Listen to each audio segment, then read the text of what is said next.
Just want to put the tip in. It's time for Just the Tip. That would make me uncomfortable. Promise that it ain't too much, but just enough. Just a tip. Just a tip. Just the tip? Just the tip. Just really wondering, are we going to get hopped up enough to make some bad decisions? Perhaps play a little game called Just a Tip. Just for a second, just to see how it feels. It's time for Just the Tip with Mike Tipton.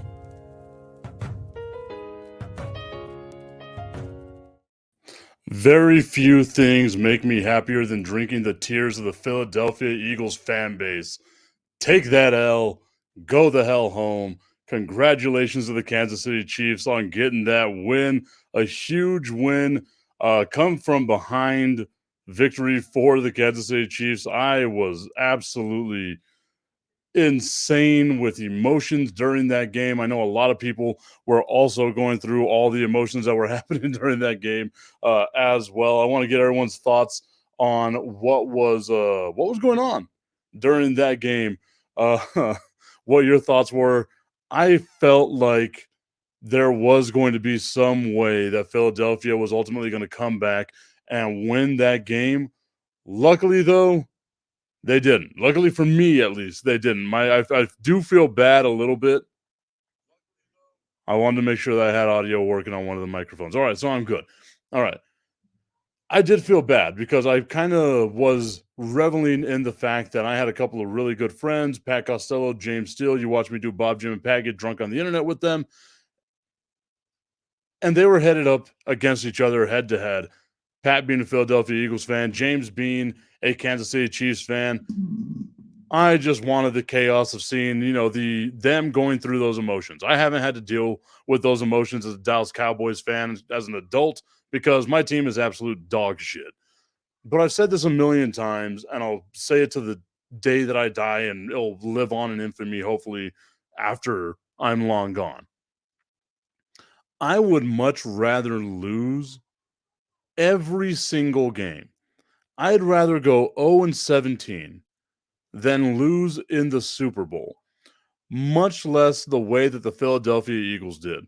It looked like it was their game going into the halftime. It looked like they had Kansas City's number. It looked like there was no way in hell that Kansas City was going to be able to pull off some sort of victory. And ultimately, the Kansas City Chiefs are able to pull out the win 38-35. I lost a couple of my predictions. I went with the coin toss. I did a lot of prop bets this year. I said the coin toss was going to be heads going over to Philadelphia. Unfortunately, it was tails going over to Kansas City. Kansas City, though, breaking the streak of 8 consecutive Super Bowls where the team that won the coin toss lost the Super Bowl. So it was kind of cool seeing them get the win, breaking that streak. But what a game. I want to know everyone's opinions on these games, so get in the chat if you want to go ahead and share as well, so that way we can grow the audience.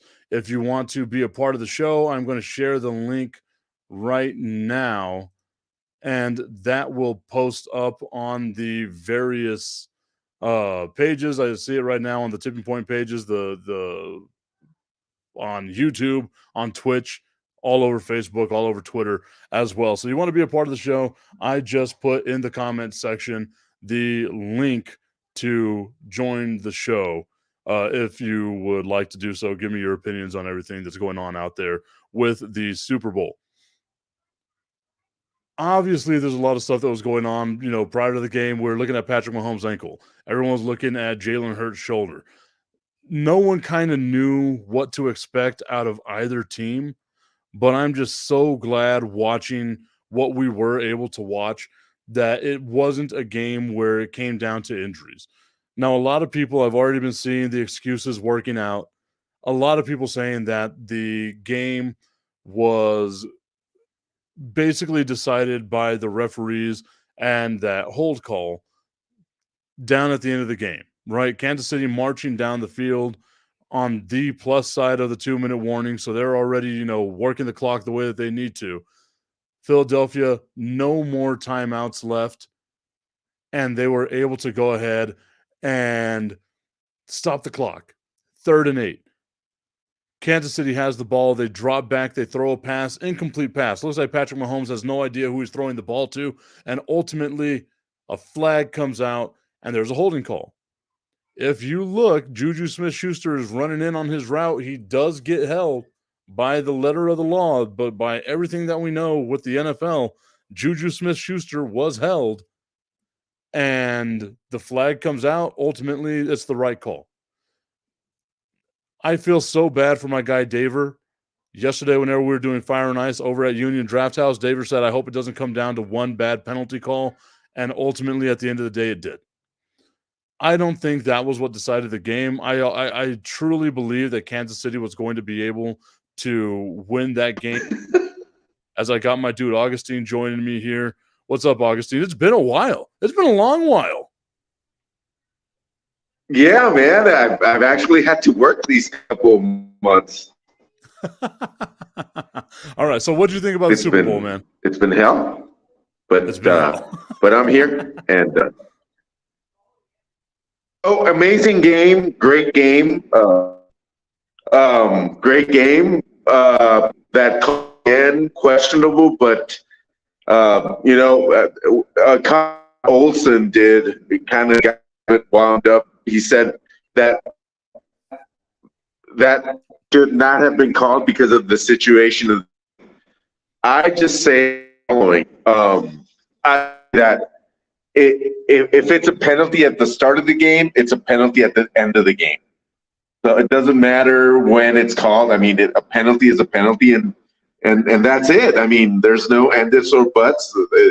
If he did, I did see a little hold, and he did hold. So the refs were right, and those kind of comments kind of like put a damper on things, if you might say, because I mean, he's trying to get the refs. Well, not trying or anything, but maybe get the audience to think, oh well, and let them play. No, I mean, a pen is a pen. And a flag's a flag at the first minute, at the same as it is at the last minute. Two things made me laugh during this Super Bowl. One, Michael Strahan getting shot down by Irana. That was hilarious. And the other thing is the lack of arm strength on Jalen Hurts. I was about to say the same thing. Whenever he threw that Hail Mary, that thing just fell to the ground, man. That was not a Hail Mary. That was a helmet, and that was it. I mean, it was absolutely horrible. I mean, some of those passes he made today were at that catch by Goddard was absolutely, pinpoint, maybe lucky there, but one hell of a game. And in recent memory, I dare to say that this was, other than the Patriots coming back and, stunning the Falcons, thank goodness, this was probably, to me, one of the top 3 Super Bowls all time. Just the way it was played, the way, just the kind of back and forth, and then Kansas City coming back from a deficit from halftime, and it was just everybody was thinking that the Eagles were going to take the game by at least 15 points. So to have something like this, such a great game, was just phenomenal for everybody watching it, and I think it really gave us talking points for the whole week. Maybe not game talking points, but maybe what happens around the game and stuff like that, like those comments by Olsen and the lack of arm strength and maybe, Jalen Hurts ran for 3 TDs, but he passed for 1, but he's a quarterback. He's supposed to pass for TDs and ultimately, some of those wide receivers for the Eagles, didn't have that degree of separation, and that was again something that really, when you have some people saying that some of the Eagles receivers were top receivers, they didn't come out. They did not show up, and the Especially- protection was there. So, go ahead. I mean, you were expecting, I think all of us were expecting to see a lot more out of those Eagles receivers going up against guys that are like first-year players in the NFL, right? I mean, Kansas City secondary was kind of suspect. I think we all knew that during the entirety of the year, but they played their defense to a T. They said, we're going to double Smith, we're going to double Brown, and we're going to let Dallas Goedert go off. And Dallas Goedert did. Like, he got his yards, he got his everything that he needed, but then they said, Jalen Hurts is going to shoulder the entire load, and we're going to see if Jalen Hurts is going to have what it takes to go, throw for throw, pass for pass against Patrick Mahomes. And he didn't. You said it right on, like, you hit the nail right on the head, right? Like, when it came down to him being the quarterback for the Philadelphia Eagles, he was more of a running back than he was the quarterback. And yeah, he bailed him out and he did all sorts of stuff. And maybe that shoulder injury had something to do with it, but allegedly he was 100%. I mean, that's what everybody was saying, that he was 100%, that he could do all those things, and just, I just think everybody's on the Jalen Hurts bandwagon at the time. And yes, he's a great running quarterback. He's not the greatest running quarterback. That title still goes to Randall Cunningham, but I mean, it was just one of those things that if it came down to a drive or something like that, out of the two quarterbacks, the most likely to actually end the game on the drive is Patrick Mahomes. Oh yeah, no, and that's the best part about the game, was like just seeing the way that Mahomes, even though they were down by 10 points at one point, that you referenced that deficit, it never felt like they were out of the game. Patrick Mahomes is just a different type of beast. It felt like he had control of that game. Even whenever he goes down with the ankle injury, you see him limping to the sideline. It felt like, okay, well, he's going to come back in the second half and still be Patrick Mahomes. And he was. Yeah. Oh, definitely. And just, I mean, even when he runs normal, he runs like a little girl anyway. So I mean, well, not everyone can be the premier athlete that you are. We know that. Of course, I mean, even with my white beard, Santa beard that I have to shave and everything. I mean, but great game. Awful halftime show. Was Rihanna pregnant, or was that just my imagination? No, Rihanna is pregnant. Okay, that's why she wasn't jumping. The kid might. Okay, so it was all right. Just when is the NFL going to learn that? I mean, these pop stars lip sync through the NFL halftime show is the most horrible thing they can do. Just get a rock band, what's the band right now that's making waves? I don't know. I mean, get Guns N' Roses to perform at the halftime show. That would be a whole lot better. They've gotten, is it my imagination, or with the Rolling Stones of about 10 years? I don't even remember, but Rolling Stones, get those types of, bands in there, not this. I understand everybody likes the hip hop and whatever, and it's all good and dandy. But if you want to go sure on a show, go rock and roll. Augustine, it's been a while since I've done this to anybody, and I feel so glad that I get to do it to you. You're the one that gets to bring it back. I'm putting your ass on the bench, my dude. What in the hell is that? You want to bring back the Rolling Stones? You want to dust off all those geriatric acts to try to do something in the Super Bowl? Really? Do you think Mick Jagger's heart would be able to actually withstand being able to do something in that type of a scene? Come on, man. Like these dudes are 1,000 years old, and you're expecting them to do something well with the Super Bowl? I see you giving me like the little finger, like, yeah, I do think that they will. There's no way in hell, man. And the reason why the NFL is trying to do this stuff, Augustine, I'll bring you back so you can listen to this part. The reason why the NFL is going this way is because the NFL's audience is going the way of the MLB audience, where you start having that audience age creep up. So how do you stay relevant? You bring in the younger acts. If the NFL is trying to bring in younger people and get them interested in football, let's do that by bringing in the Rolling Stones. We'll get Ghost. get a satanic rock band to play the halftime show. No, but I mean, I'm not gonna say the what I game want to say itself. I about mean, great Ghost. game.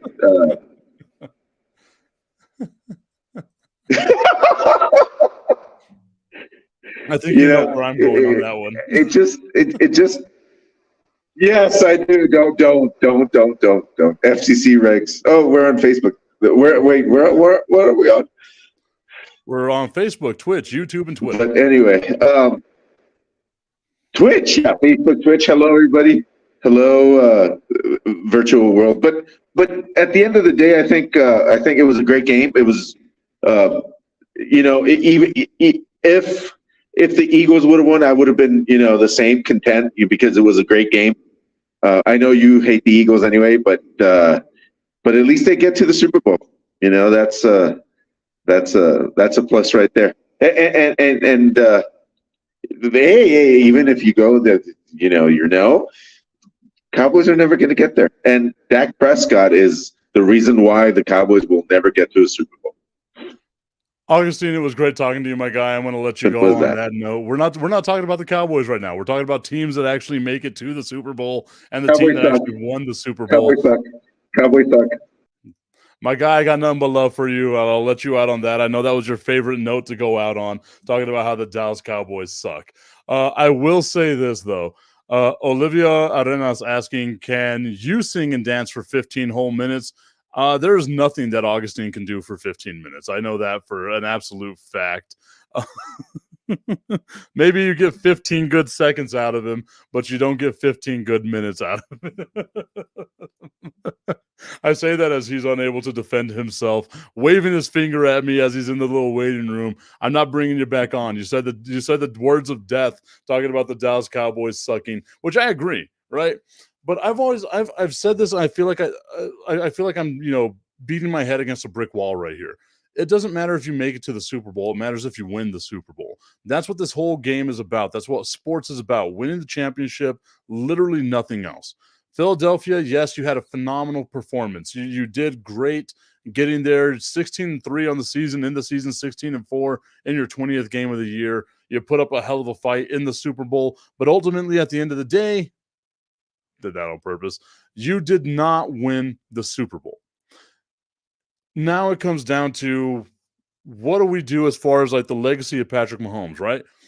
2-time Super Bowl champion, 2-time MVP. The guy is just fantastic. There's nothing else you could say about Patrick Mahomes. Arguably the greatest quarterback in the NFL right now for sure, but we can start looking at that long term of maybe of all time, right? Emily Mendez saying Philly looked good at the beginning and got a little cocky, and then the Chiefs, being the underdogs, pulled it out and overcame. I agree with the part of that. I don't know if I agree with the underdogs part of it, simply because it's the Kansas City Chiefs. They should never be an underdog, right? I do feel bad for my dude, the Iceman, Brandon Cohn. Actually, you know what? I'm going to invite him right now just to see if he actually joins me here on the stream, because I think that would be hilarious. The guy is going to owe me twice the lunches and stuff like that. He had himself a bad couple of weeks whenever it came down to picking NFL games and doing all of that stuff. So I sent him the link. We'll see if he actually gets that. Sarah Beltray saying the Chiefs are not underdogs. I agree with that 100%. Going into the game, though, they were not the favorite. So in that aspect, yes, they were an underdog, a 1.5-point underdog. To me, not much of an underdog. If you're betting against Patrick Mahomes, then you clearly do not know football and you don't watch any of the games. That's the only thing that I would be able to say like that as well. And then, yeah, any team that makes the Super Bowl like that can't be labeled an underdog. I agree 100%. Also, whenever it's the Kansas City Chiefs and they've made 3 Super Bowls in the last 5 years and 5 straight AFC championship appearances, can't really call them an underdog as well, right? But that they were. Philadelphia was the favorite to win the game. Yes, it was only by 1.5 points, but Philadelphia was favored to win the game. If you took the over, you were a smart individual. I don't understand why anybody would have taken the under in the Super Bowl between those two teams. The over-under being 50.5 points, so 50.5. I'll never understand how anybody would have taken the under on that. You just threw away money, right? But once again, end of the day, Kansas City wins the Super Bowl, and the Philadelphia Eagles get to go home sad. Like 30 other teams, the Philadelphia Eagles get to go home sad. Your season ended the same way as 31 other teams, and that is not a Super Bowl championship. I am not one of these people that sits there and says, oh, at least my team made it to this. No, you either win or you lose the championship. Kansas City won the championship. Literally every other team lost. That is all that matters whenever it comes into sports. And I know that it sounds like a broken record at times, but that's just the way that the games are. There's a winner and there's a bunch of losers. That's just sports. There's no such thing as a participation trophy at this level. There should never be such a thing as a participation trophy at this level. You either won or you didn't.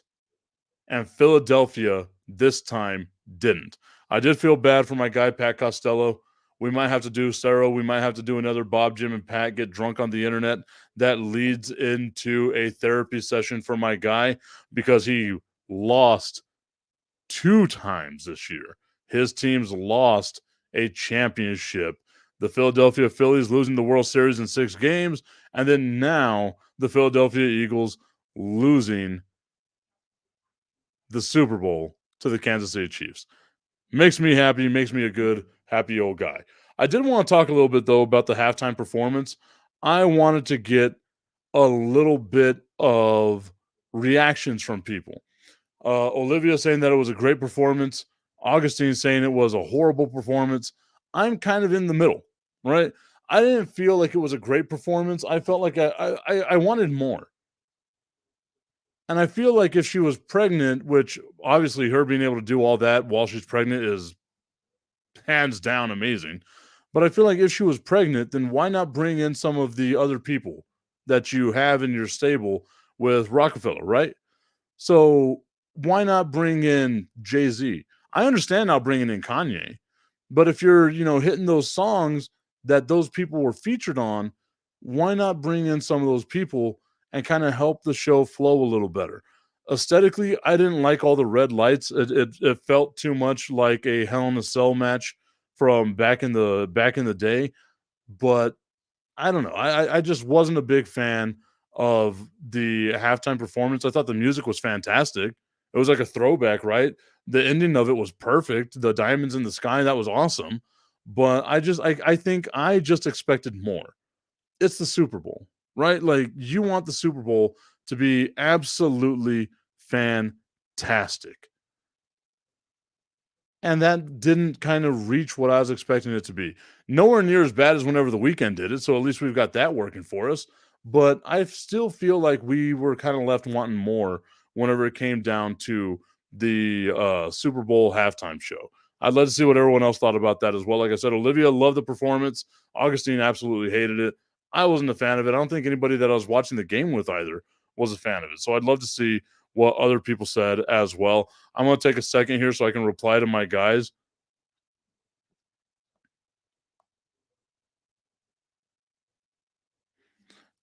James saying that he is, he loves his guy. He loves Pat.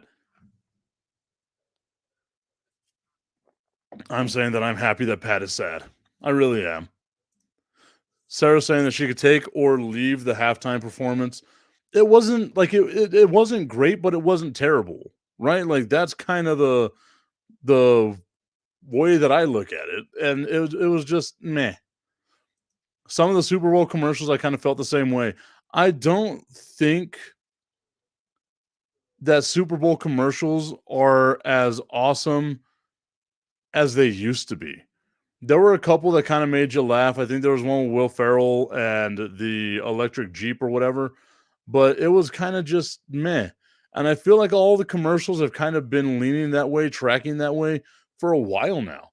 I don't know why anybody would spend $7.5 million and then produce a haphazard commercial. I think the DraftKings one with Kevin Hart was pretty decent.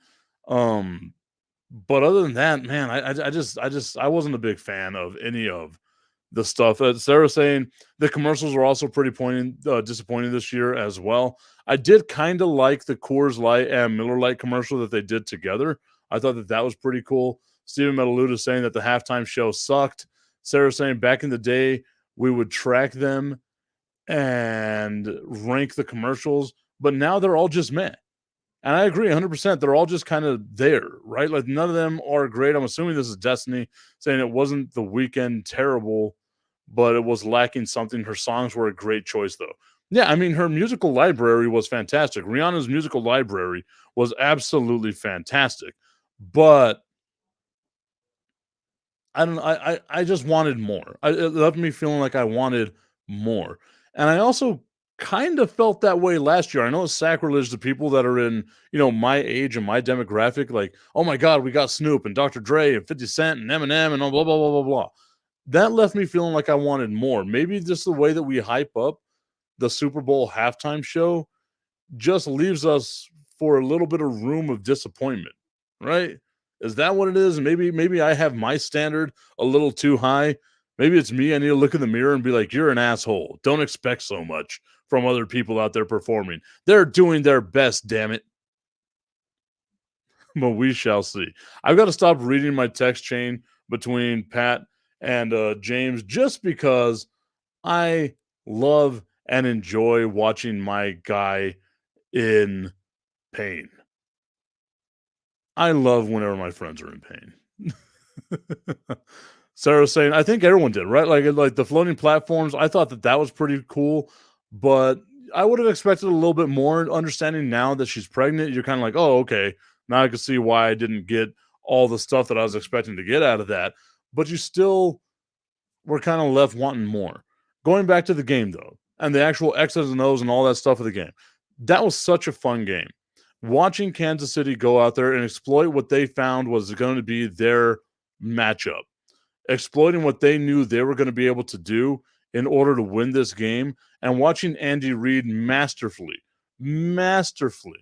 run through this defense that nobody was able to run through, hold a team that led the NFL in sacks to 0 sacks of their quarterback, shows you just how great of a coach he is, just how great of an offensive mind Eric Bieniemy is as well.